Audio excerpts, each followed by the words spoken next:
Good afternoon बच्चों।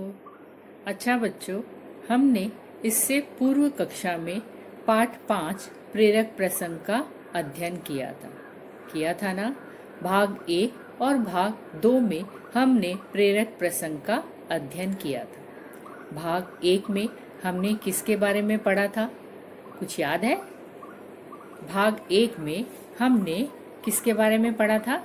पंडित मदन मोहन मालवीय जी के बारे में पढ़ा था ना, कि पंडित मदन मोहन मालवीय जी का स्वाभिमान, उनके स्वाभिमान के बारे में हमने यहाँ पे पढ़ा था कि उन्हें डॉक्टरेट की उपाधि को अस्वीकार कर पंडित कहलाना अधिक पसंद करते थे। उनके बारे में हमने पढ़ा था ना कि पंडित मदन मोहन मालवीय जी दृढ़ निश्चयी, स्वाभिमानी, नियमों के पक्के तथा समाज सुधारक थे। वे केवल उपदेश ही नहीं देते थे बल्कि सर्वदा उनका पालन भी करते थे। कर्म ही उनका जीवन था। उनका हृदय बहुत कोमल और स्वच्छ था ना। उनके बारे में हमने पढ़ा था कि उन्होंने काशी हिंदू विश्वविद्यालय की स्थापना की और महामना मदन मोहन मालवीय जी के नाम से जाने लगे। उनके पास एक बार की घटना बताई है कि उनके पास कलकत्ता विश्वविद्यालय से पत्र आता है। उस पत्र में मालवीय जी को डॉक्टरेट की उपाधि से सम्मानित किए जाने की बात लिखी हुई रहती है। पंडित मदन मोहन मालवीय जी वो पत्र का जवाब लिखकर कलकत्ता के उप कुलपति को पत्र लिखकर कहते हैं कि मुझे डॉक्टरेट की उपाधि से अधिक कहलाना क्या अधिक पसंद करूंगा, मैं पंडित ही कहलाना अधिक पसंद करूंगा। तो पहले भाग में हमने पंडित मदन मोहन मालवीय जी के बारे में अध्ययन किया था। भाग 2 में हमने किसके बारे में पढ़ा था बच्चों? किसके बारे में पढ़ा था, याद है कुछ? हमने भाग 2 में डॉक्टर राजेंद्र प्रसाद के बारे में पढ़ा था। डॉक्टर राजेंद्र प्रसाद हमारे देश के प्रथम राष्ट्रपति थे ना। तो डॉक्टर राजेंद्र प्रसाद अत्यंत सौम्य तथा गंभीर प्रकृति के व्यक्ति थे। उनके अंदर सादगी, सरलता, सत्यता, कर्तव्य परायणता कूट कूट कर भरी हुई थी। देश के सर्वोच्च पद पर होने के बावजूद भी राजेंद्र प्रसाद में बिल्कुल भी घमंड नहीं था, क्योंकि वो देश के सबसे बड़े यानी ऊंचे पद पर बैठे हुए थे, फिर भी उनमें बिल्कुल भी घमंड नहीं था। तो ये हमने किसके बारे में पढ़ा था? डॉक्टर राजेंद्र प्रसाद के बारे में पढ़ा था। तो उनकी भी एक घटना के बारे में बताया है कि जब वह कमरे में बैठे हुए थे, तभी जो उनके घर में काम करने वाला जो कर्मचारी है वो डॉक्टर राजेंद्र प्रसाद के कमरे में आता है और उनकी मेज साफ करता रहता है। मेज पर डॉक्टर राजेंद्र प्रसाद का प्रिय पेन वहां पर रखा हुआ रहता है। मेज साफ करते समय तुलसी काका के हाथ से वह पेन गिरकर नीचे गिर जाता है और टूट जाता है। डॉक्टर राजेंद्र प्रसाद यह देखकर दुखी होते हैं और वह क्रोध में आकर तुलसी काका को डांट देते हैं। तुलसी काका चुपचाप दूसरे कमरे में चला जाता है। थोड़ी देर बाद डॉक्टर राजेंद्र प्रसाद को अपनी गलती का एहसास होता है। तब वह तुलसी काका के पास जाकर क्षमा यानी माफी मांगते हैं। यह देखकर तुलसी काका के आंखों में आंसू आ जाता है। तो देखा बच्चों, यहाँ पर जो सबसे बड़े पद पर बैठने वाले जो राष्ट्रपति थे उनमें बिल्कुल भी घमंड नहीं था।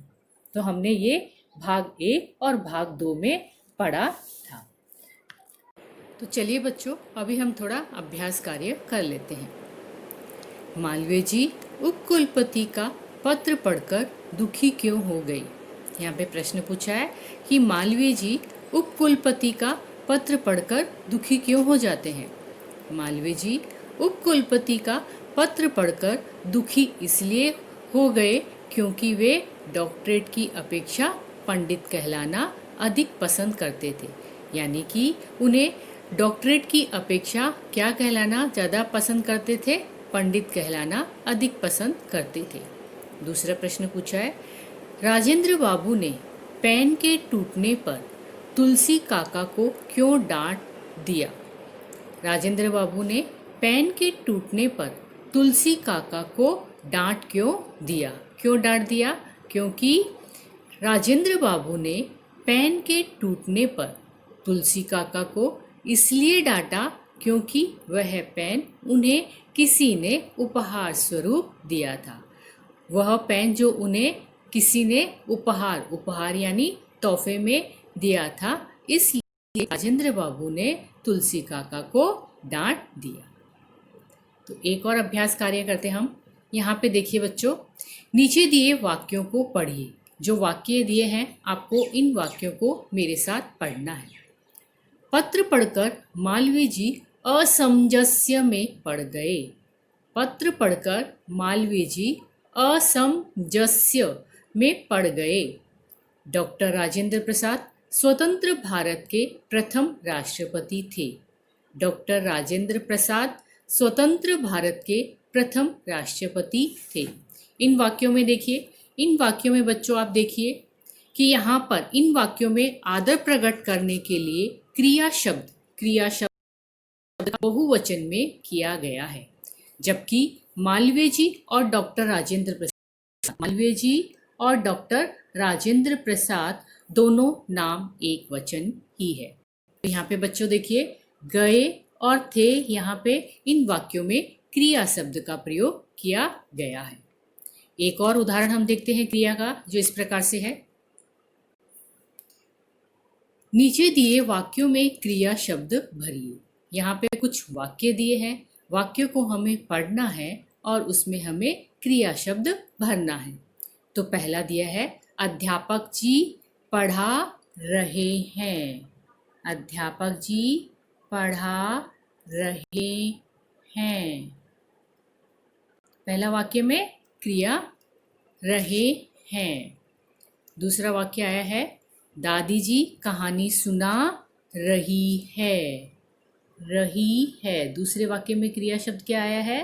रही है। दादी जी हमें कहानी सुना रही है। आगे के वाक्य में हम देखते हैं, श्री कृष्ण कर्मयोगी थे। श्री कृष्ण कर्मयोगी थे। तो यहाँ पे बच्चों देखिए, हमने क्रिया शब्द भरे। अध्यापक जी पढ़ा रहे हैं, दादी जी कहानी सुना रही है, श्री कृष्ण कर्मयोगी थे। श्री कृष्ण कर्मयोगी थे। वाक्यों में प्रयोग कीजिए। अभी जो वाक्य दिया है, शब्द दिया है, उसको हमें वाक्यों में प्रयोग करना है। वाक्यों में प्रयोग पहला दिया है, विद्यालय। विद्यालय यानी कि पाठशाला। आप रोज विद्यालय में जाते हो ना पढ़ने के लिए, तो विद्यालय का हमें वाक्य प्रयोग करना है। जैसे यहाँ पे मैंने दिया है आपको, मैं रोज विद्यालय यानी पाठशाला, मैं रोज विद्यालय जाती हूँ या जाता हूँ। विद्यालय जाता हूँ या जाती हूँ।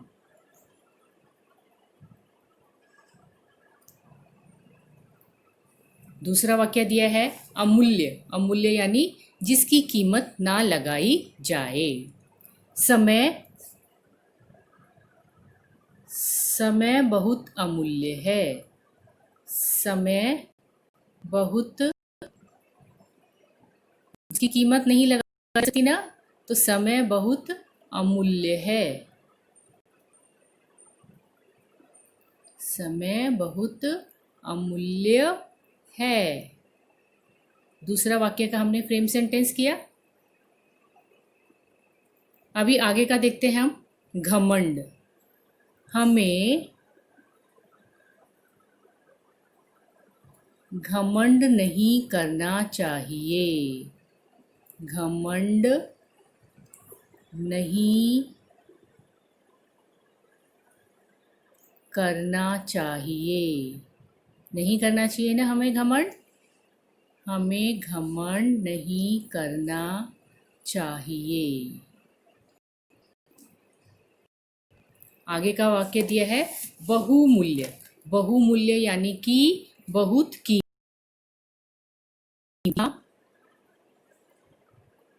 हीरा, हीरा किस, डायमंड को, हीरा बहुमूल्य है, बहुत कीमती है। बहुमूल्य, बहुमूल्य है, हीरा बहुमूल्य है। तो इस तरह से हमने क्या किया बच्चों, यहाँ पर फ्रेम सेंटेंस यानी कि वाक्य प्रयोग बनाए। आप अपनी इच्छा के अनुसार दूसरे वाक्य भी आप बना सकते हैं। अभी यहाँ पे देखिए बच्चों, नीचे दिए शब्दों के विलोम शब्द लिखिए। ये पाठ में विलोम शब्द आए हैं, उसमें से हमें छांट कर यहाँ पर उसका उत्तर लिखना है। यहाँ पे दिया है विलोम शब्द। विलोम यानी कि जिसका अर्थ होता है उल्टा। किसी शब्द का उल्टा या विपरीत अर्थ दिया जाता है, उस शब्द को विलोम शब्द कहते हैं। अर्थात एक दूसरे के विपरीत या उल्टा अर्थ देने वाले शब्द को हम क्या कहते हैं, विलोम शब्द कहते हैं। तो यहाँ पे हमें अभी विलोम शब्द लिखना है।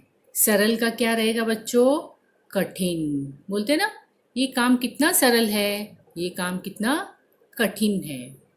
आशा का क्या रहेगा, निराशा। आशा, निराशा, शा, निराशा। विनम्र, अविनम्र। विनम्र का अविनम्र। विनम्र, अविनम्र। नया, पुराना। नया का विलोम शब्द क्या होगा, पुराना। दुखी क्या क्या होगा विलोम शब्द, सुखी। दुखी, सुखी। गलत का विलोम शब्द क्या होगा, सही। गलत, सही। बहुत का क्या होगा, बहुत का कम, थोड़ा भी हो सकता है, कम, थोड़ा। प्रिय का विलोम शब्द अप्रिय।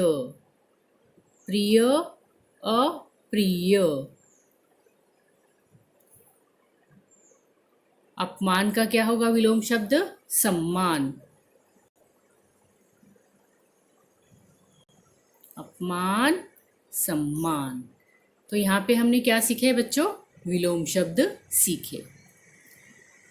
अभी यहाँ पे देखिए बच्चों, सही स्थान पर बिंदु या चंद्र बिंदु लगाइए। बिंदु और चंद्र बिंदु, इसको बोलते हैं हम अनुस्वार और इसको बोलते हैं अनुनासिक। यानी कि ये बिंदी बिंदु और ये चंद्र बिंदु है।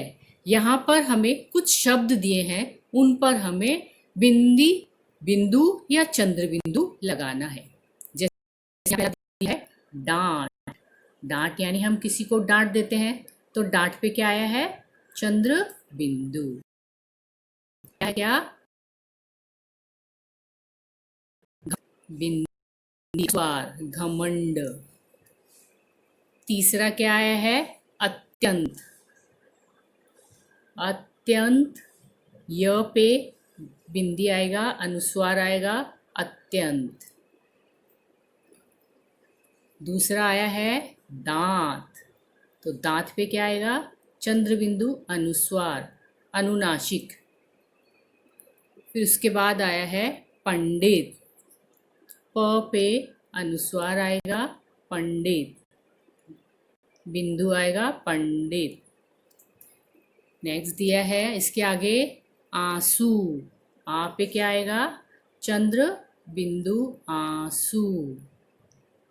तो इस तरह से हमने बच्चों क्या सीखा, सही स्थान पर बिंदु और चंद्र बिंदु लगाना सीखा। धन्यवाद।